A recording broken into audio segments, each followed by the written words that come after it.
I don't know about you, but have you ever felt like it's really confusing to navigate the world of marketing?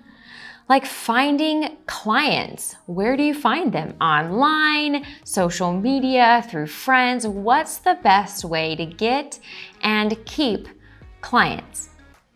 If you've ever felt overwhelmed by the landscape of marketing, then you're in the right place, because today we're going to talk about the 2 ways to get and keep clients: client acquisition and client retention. And whether you know it or not, when you don't have an endless amount of time and money, picking between those 2 might be the most important decision you make in your business.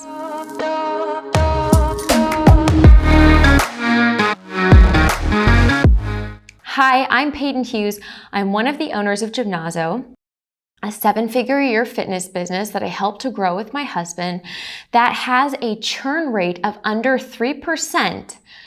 And through the 2020 crazy times, we have been able to survive and keep our entire team intact. And today I want to tell you why the decision between client acquisition and client retention has played a strategic role in that, and why I think you're going to want to learn about how we did it. So first of all, marketing. If you've gone to any industry-specific conference, if you've ever been targeted by Facebook ads as a fitness professional, I'm willing to bet 9 out of 10 of the speakers at the event are talking about marketing, lead generation, how to attract your ideal client, etc. Or your Facebook ads are littering you full of messages that make you stressed out and overwhelmed just thinking about all the things they're promising that you will get if you just sign up for this one thing or just download this one thing, and it can be so much information. What if I told you that people are obsessing about the wrong data? What if instead of obsessing about the number of new clients you landed every month, you obsessed about the number of clients you had to replace each month? See, the biggest problem I have in the fitness industry is that from an educational standpoint, or from any kind of service out there that's going to teach you how to grow your business, most of them skew heavily towards messaging, marketing, and sales. Super important. I was a business consultant for years before helping Michael build Gymnazo, and I always advocated for a strong sales system. Who wouldn't? That's obviously intelligent. But not at the risk of assuming you already have a high quality service. And that's the mistake I see a lot in the fitness industry making. Outside of the basic certifications, what else is out there? What else is really helping you hone in on your craft, create the intelligence, the training, the style, the programming, all the things that create a really winning strategy? And I ultimately think it comes down to how we prioritize client retention over client acquisition. You see, client acquisition is the sexy side. That's the cool marketing, that's the slick trick, that's the magical pill side that goes, hey, if you just hand me $2,000 a month, I'll hand you 30 warm bodies that you can train and transform. What they don't tell you is that it's going to require you to use a super sleazy sales script, arm wrestle them to get on the phone, going back and forth 30 times until you've guilt tripped them enough to pick up your call. All they really want is free stuff, and then you feel really weird selling them into a package you know isn't quite right for them because they weren't right for you to begin with.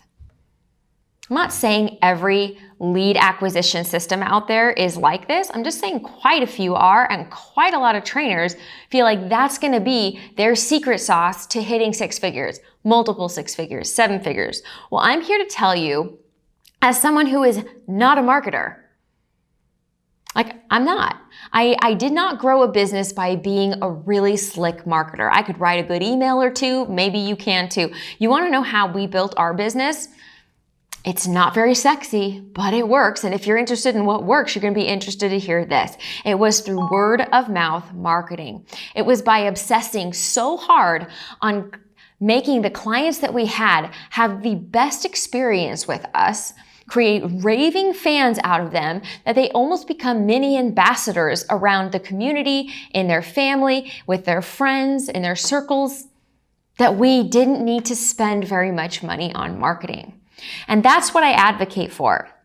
So between client acquisition or retention, I want to sum it up with one glorious analogy using a red bucket. So this red bucket, let's just pretend this red bucket represents your business. The clients, the money, all the things that you're working really hard to get in your business. Client acquisition is all about how many streams or how big of water flow can you get into this bucket so that new bodies in will be the game. Like, just, we don't care how good they are necessarily. I mean, any good salesperson would go, we do care. But a lot of what I'm seeing out in the market is less discerning than that. So just filling the bucket full of water, that's the goal. So in theory, you fill it up faster than you lose water, and that gets you money or clients. Whereas that's client acquisition. Client retention is all about, oh, how many holes do I have at the bottom of my bucket? How big are those holes? And how do I strategically close the gap so that no matter how strong the flow of new clients is into the bucket, I'm losing a lot less. That's client retention. This is client acquisition. I believe you need both, but I think if you have to pick where to spend the most time and energy, it should absolutely be client retention, so that when you do that right, you can go after client acquisition and nail it. Fill up that bucket and more buckets like it. So let's talk about how you can do that.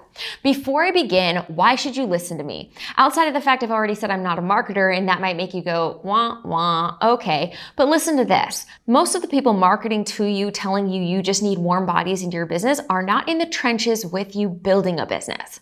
I am building a business. Yes, it hit 7 figures last year, and it's still holding strong in 2020, but I am just beginning on that side of our business. What I'm obsessed with now is helping you learn the secrets that we've come up with to do that. And some of them are awesome, super cool, sexy secrets, like pain modification on the fly. And other things seem boring and just consistent, because guess what? Boring and consistent works over time. So here's what I want to share with you today. Something why you should listen to me is, while most of the industry is really excited and measures success around having 10% of their membership be a churn rate. Our churn rate is 10%, meaning that at the beginning of the month, they have X number of clients compared to the end of the month. Most gyms, personal trainers, etc. have less over time. The question is, how much less? And that's the number you want to think about. As much as you want to obsess about how many new clients you have, we all know you can have 20 new clients, but if you lose 18 every month, that sucks. I don't even care something's going on between those two numbers that's not sustainable, because you're paying for all those new leads to come into your business. That's not sustainable. You know what is sustainable? Adding 5 new clients and keeping 4. That's actually a better long-term strategy than only hanging on to 2 clients every month, even though you get 20 people in the door. So when we compare churn rates, a good industry or gym in our industry would be 10%, roughly, churn rate. They're replacing 10% of their members every month and growing from there. At Gymnazo, we are less than 3% every month. Obviously, that data is pre-COVID, but since COVID, we still have 85% of our active members paying full price. And we are now 7 months into 2020. And so this is what I'm talking about. Retention really wins the long game. If you can put your effort into the least talked about side of your business and shore that up, really focusing on the quality of what you offer, you won't need as many warm bodies through the door to burn through enough clients to land in a healthy place in your business. And most of us in fitness got in because we love fitness and we love helping others and we love adding value to people's lives. So it doesn't feel good no matter how many new clients we get. We don't feel good if we lose a bunch of them, period. We can sit there and that's the thing about data. You can focus on any data you want. It all tells a story. But if you only obsess about leads, you're missing out on the quality that you're providing those leads. So one of the ways you can do that is by obsessing about retention. And we do that in 4 ways. And so if you want to take notes, now is the time to take notes. The first way is to build sustainable training from a programming standpoint. The second way is to build a system of services that's set up to keep the client through the cycles and ebbs and flows of their active life, satisfied, paying you, and getting something from your expertise. The third way is obsessing about service. Oh yes, customer service. And really thinking through every minute of their experience with you, how are they being prioritized, valued, and cared for? And the fourth point is how are you educating yourself or your trainers, if you have more than one of you, to be able to provide real-time, client-specific, custom modifications that work. If you can do those 4 things, you will set yourself apart of most of trainers. Unfortunately and fortunately, our industry is fairly unregulated, meaning that you can be as good as you want to be, but you might be the only one that's good. That's not totally true. There's plenty that are, but they are holding themselves to a high standard versus everyone collectively agreeing on some standards. And so let's dive into these. First of all, when it comes to sustainable training, our secret sauce has been, how do we reduce the number of workout-related injuries? Because we're not ignorant, and neither are you. It doesn't matter how good of a trainer you are, somebody at some point is gonna do something that they're gonna kind of limp out of the session with. And as much as we can minimize those experiences, the better. The way we found, start baking it into the actual workouts themselves. Things like warm-ups, things like cool downs, and best of all, blending recovery with performance into the actual workout so that you're giving your clients what they want, which is a really good sweat, and what they need, which is some restoration, which they will not do at home on their own. We know, therapists know, everybody knows. People don't do their homework. If you can't give it to them in that session, they are unlikely to do what is prescribed. All right, the second way that you can obsess about retention is to look at the services that you offer. Do you have something for if somebody feels like they've been pushing themselves too hard and they just want to kind of taper in their exercises? You might say, gosh, that's ridiculous and so unmotivated. I can't imagine somebody would do that. I would just motivate them to dive in. There is a time and a place for that. But there are cycles to people's abilities to do things. There's things going on in their personal life. They may have lost a loved one and now they want to channel something else in their workouts. They might have a nagging shoulder pain that they do not want to go get surgery for or go and get checked out, but they still are coming to you with cash in hand expecting you to find something that works for them. Are you going to do that or not?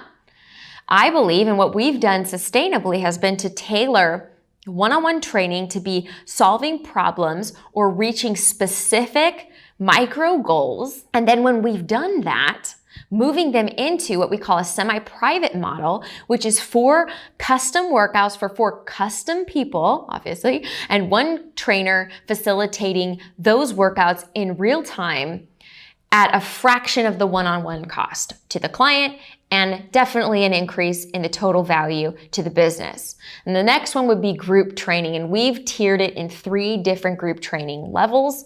An introductory level, not because it's so basic, but because it's about little to no impact, for example. So if you have more weight to sustain and you don't want to overstress your joints, that's a great place for people in general fitness concept. Then you go to more of the intermediate, then you go to the more advanced, more competitive, who has the leaderboard types, those that really want to crush their workout and can physically do so. By building out all those services, we've created an ecosystem of services, and that has served us very, very well. The third thing we've done is obsess about creating a 5-star service. This is something that I believe our industry has, of course, very, varying standards on. But we spent time with Ritz-Carlton, and we spent time going to 5-star resorts, restaurants, anything we could get our hands on. Not because we just love luxury, although it was a kind of a nice perk of the business, but it was reconnaissance because we wanted to go, what actually makes us feel special and how can we replicate that into fitness? Because people will pay and come back for experiences that make them feel valued and important and have that sense of belonging. If you can create that intentionally in every single service that you offer, people are gonna go, they're just better. They just make me feel better. I don't even know what they're doing differently. I just know that's the best workout I've had. Because they matter to you, and you've intentionally infused quality customer service wins in your entire experience. And the fourth thing you wanna do, you need to invest in an accelerated and advanced skill set, the kind that allows you to intelligently modify strategically in real time, in a group. So not just one-on-one, knowing what to do to navigate a tweak, a pain, how to work through pain, not just around pain, but we're talking like in a group situation where there are multiple factors to pay attention to, multiple histories to know, and multiple strategies to implement to figure out how to not bench your athlete in the workout and make them feel like they had to sit it out because they had a nagging ache and pain. They experience that versus being able to move through their pain in a way that doesn't impair them, put them into more risk of injury, but allows them to still get a sweat. They're loyal to you and to those trainers. So it does take time. It's not a simple, magical, these 10 fixes will change everything for your client, but it's the kind of skill set that I see trainers mouths watering over. They're like, I don't know what you just did. That was magical. How do I learn what you just did so I can do that with my clients? And that's the skill set that you want to invest time and money into, because we know people hire coaches, not workout programs. Your coaches really, really matter. So those are the 4 ways we've obsessed about client retention and why we believe when in a toss-up, if we had to pick between client acquisition and client retention with the assumption that we already have clients to begin with, we would heavily bias towards retention, because there's nothing better than having a bucket with very few holes and then getting to focus on filling that bucket the most efficiently and quickly as possible.